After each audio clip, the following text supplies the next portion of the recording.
Fala pessoal, tudo bem com vocês? O meia argentino observado pelo Timão, o substituto de Gabriel Moscardo, já encontrado pelo clube e novidades na defesa. Vamos atualizar o diário do Timão, as novidades do mercado da bola do Corinthians? Chega mais, eu sou o Chico Garcia, inscreva-se no canal e vamos juntos, inscrição. Tô aqui de férias, trabalhando para você, na madrugada, né? A família foi dormir, tô aqui gravando os vídeos, então é importante a sua inscrição, até porque eu tô postando conteúdos toda hora. E aí você recebe a notificação assim que eu postar um conteúdo novo sobre o teu time do coração. Então, bora se inscrever? Você que já tá inscrito, meu muito obrigado.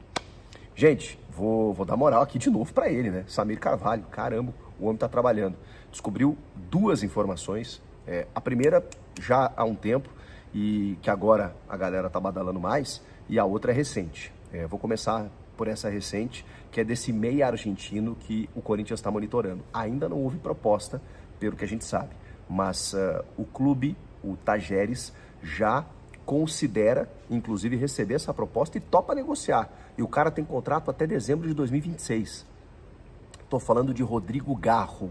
Rodrigo Garro, 25 anos, meia canhoto do Tajeres. Esse é um meia argentino, analisado pelo Cifute, o Centro de Inteligência de Futebol do Corinthians, comandado aí pelo Thiago Gasparino, que é o centro de análise de mercado que está analisando todos os jogadores dessa janela, obviamente em conluio, em contato com o Mano Menezes, para definir o plantel do próximo ano.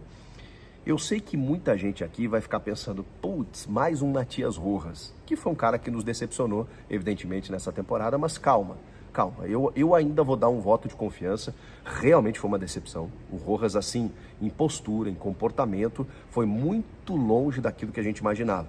Um meia canhoto também, paraguaio, que teve bom destaque no Racing, fez alguns golaços de fora da área, bate muito bem na bola, mas um jogador indolente, né? Pelo menos ele se mostrou nesse início de passagem pelo Corinthians. Pode ser que depois de uma pré-temporada, depois de uma readaptação, com o clube também desenvolvendo outras maneiras, metodologias, conversas, né? Porque eu acho que também falta um pouco o dirigente encostar e dizer, irmão, tá faltando alguma coisa, né? Você tem que entender o que é esse clube. Toma esse livrinho aqui, sabe quem é o Sócrates e tudo mais.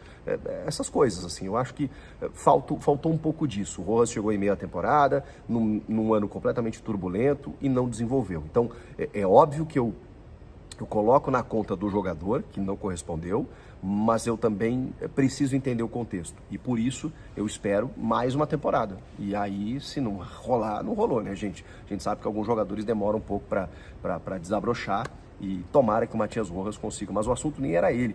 Mas eu sei que a galera vai comparar, porque a gente está falando de um argentino, do mercado sul-americano, um jogador às vezes até pouco conhecido e tudo mais, canhoto, meia, gringo, que às vezes, né, na adaptação o cara tem uma dificuldade. Eu vejo diferente, assim, até pela característica. O Rojas é um jogador mais cadenciador. Ele bate muito bem na bola, ele puxa ela, ele vem de trás e consegue dar uma assistência, consegue dar uma finalização e tudo mais. O Garro, o Rodrigo Garro, é muito habilidoso. Ele é mais um meia atacante, mas ele também faz a armação, ele também vem de trás, só que ele é mais individualista, ele é mais técnico. Ele faz o jogo associativo, mas ele faz mais a jogada pessoal. Então ele é um cara do drible, ele é um cara que vai, ele cai pelos lados, ele centraliza, ele busca alguns passes, ele pisa na área, ele faz gols, ele cobra faltas. Achei um jogador mais completo. Muito interessante o Rodrigo Garro e, obviamente, né, como o Corinthians está se baseando em contratações com todo o seu centro de análise de dados, então a gente imagina que o scout dele seja muito bom. E não só de uma temporada, tá? Ele tem até em 44 jogos 9 gols e 8 assistências. Perdão, o contrário, 8 gols e 9 assistências. 17 participações em gols, mais ou menos a metade do número de jogos, ou seja, a cada 2 partidas, dá para dizer assim, ele participa de um gol do seu time, do Tajeres, que, como eu disse, ele tem contrato até dezembro de 2026, mas já topou conversar com o Corinthians. Essa apuração, inclusive, foi da ESPN. que em contato com o clube de Córdoba lá, os caras falaram que, olha, pode chegar a proposta aí que a gente negocia. A gente sabe como os clubes argentinos, eles estão quebrados, né? Eles têm dificuldades financeiras e eles revelam jogadores para isso mesmo, para vender para o futebol brasileiro ou para fora do país, né? Para fora do continente, para o continente europeu especialmente. Então, a gente sabe como isso funciona. E o Corinthians pode realmente fazer uma proposta. Ainda não aconteceu e não há nenhuma previsão de valores nesse sentido, mas o Corinthians está gastando, a gente sabe. A gente falou desse jogador, que está sendo, por enquanto, observado. Se avançar, eu trago novidades aqui para você. E também da outra informação do Samir, né, que ela é um pouco mais antiga, de uma possível troca do Thiago Maia pelo Fausto Vera. Pois bem, a imprensa do Rio hoje começou a trabalhar esse assunto e dizer que os dois clubes estão conversando a respeito disso.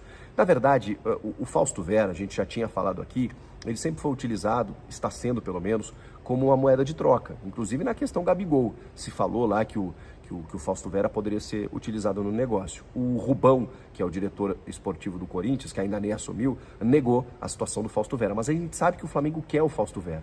Então, o Corinthians ganhou aí um grande poder de barganha, né? Tendo no Fausto Vera um grande ativo, não fez um bom ano, eu acho bom jogador ainda, tá? Mas aí você tem a possibilidade de fazer algum outro negócio. O Moscardinho realmente está indo embora, está indo viajar para a França, para Paris, para fazer exames médicos e ser anunciado e confirmado pelo Paris Saint-Germain. Então o Corinthians precisa de um jogador para essa função.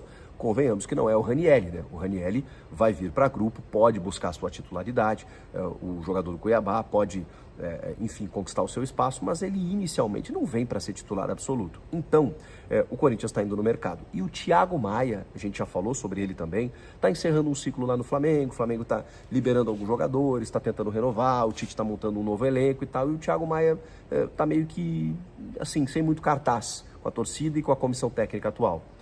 E eu acho um baita jogador, gente. Eu acho um jogador interessante. Eu até me pergunto, de verdade, tá?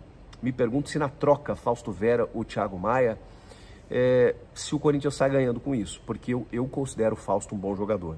Mas é inegável que ele não teve um bom ano, uma boa temporada. Agora, o Thiago é jovem também. O Thiago teve uma passagem na Europa, foi revelado no Santos. É um volante canhoto, que tem a marcação, mas ele tem a construção também.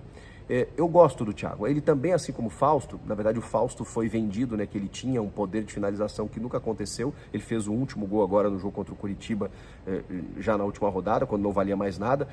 Mas o Thiago também não é um fazedor de gols. Ele é um volante construtor, ele tem capacidade disso, mas ele não é um cara que pisa na área tanto assim. Eu acho que o Thiago tem muito cartaz por ter jogado num Flamengo muito interessante, enfim, um elenco vistoso, por ter chegado muito bem e ter, enfim, tido uma parceria ali, hora do Gerson, hora do Pulgar, hora jogadores muito qualificados ali no meio campo, no Vidal, muito qualificados no meio campo do Flamengo. Mas é bom jogador, tá? Eu acho que, assim, se a última temporada dele, como do Flamengo, foi instável, assim como do Fausto, eu acho que eles estão num momento muito parecido. Eu acho que vale pela troca de ares, tá? Mas eu não vejo tanto ganho assim, você trocar o Fausto pelo Thiago Maia. Eu acho que pode funcionar, porque daqui a pouco o Fausto pode jogar muito no Flamengo e o Thiago Maia no Corinthians. Isso pode acontecer. E se eles ficarem nos seus clubes, eles já têm aquele ranço, né? Aquela marca de não ter tido uma temporada tão boa. Então, eu acho que a troca pode ser boa nesse sentido. Mas eu não discutiria se alguém dissesse, essa troca não vale a pena. Não sei se me fiz entender. E queria a opinião de vocês. Vocês acham que vale a troca do Fausto pelo Thiago Maia? É o que está acontecendo nesse momento, pelo menos numa negociação. E o clube está avançando, está muito próximo de anunciar o Félix Torres mesmo, aí sim, baita contratação, o zagueiro equatoriano de 26 anos, que disputou a Copa do Mundo, titularíssimo, está no Santos Laguna.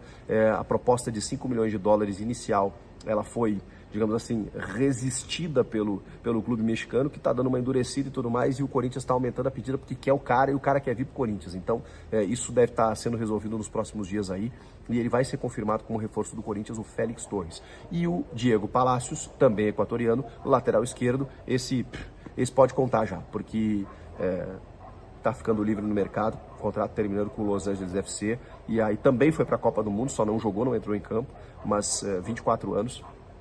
esse está vindo também, então o Corinthians está resolvendo aí, pelo menos a lateral esquerda, mais um zagueiro e tá de olho aí no meia, como eu falei, e também numa troca de volantes ali, pode ser para ajustar um pouco mais o meio campo. Falta a lateral direita, né? Tem a questão do Léo Godoy, que não avançou ainda, a gente está esperando, e outras situações, né? O Corinthians está, o Augusto Melo prometeu de 10 a 12, né? Então a gente está contabilizando aí, para ver o que vai acontecer. Vocês viram que o Gil também foi confirmado no Santos, assim como o Juliano, Bruno Mendes anunciado lá no Granada da Espanha, então as saídas elas já estão efetivadas. Agora a gente precisa anunciar chegadas e aos pouquinhos a gente está vendo o mercado se aquecer nesse sentido e a partir do dia 2 de janeiro, aguardem, eu espero aqui estar no canal para fazer um anúncio por dia, pelo menos um anúncio por dia. Essa é a promessa do Augusto Melo, né? E o clube precisa, e por todos esses movimentos é isso que vai acontecer. Então a gente vai ter uma nova cara, uma nova fotografia do Corinthians em 2024. Estão gostando das movimentações?